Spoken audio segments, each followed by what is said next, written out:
Well, let's talk about friendships for a minute. Here's how you know if someone's your friend.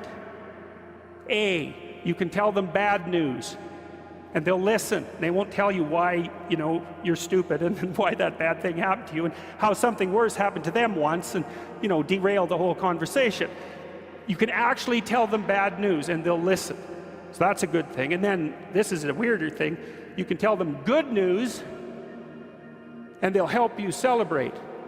And that's a really good way of deciding who you should have around you, because if you have someone around you, something good happens to you and you're kind of afraid to even admit it because, God, something good happened to you, it's like, you let that be known and it'll certainly be taken away. So, you come out and you sort of tell someone half-heartedly that something good happened to you, and they give you a whack and then talk about, the great thing that happened to them 3 years ago, or worse, the great thing that happened to someone that they knew 3 years ago.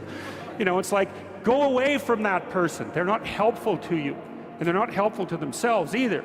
And so you want to surround yourself, you got to think about this. You got to surround yourself with people who want the best for the best part of you. You can hang around with weasels and losers that are trying to pull you down to justify the fact that they're spiraling downhill as well.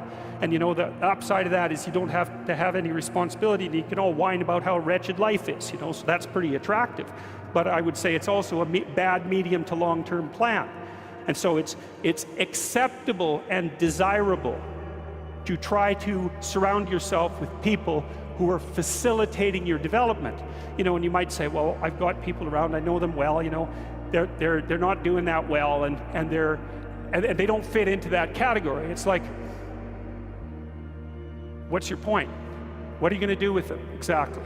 If they'll listen and cooperate with you and move towards a better future, great.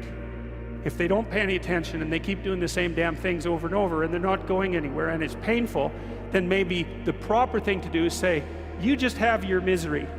I'll go off and have my life. And maybe you'll wake up at some point in the future and think that's a better way of being.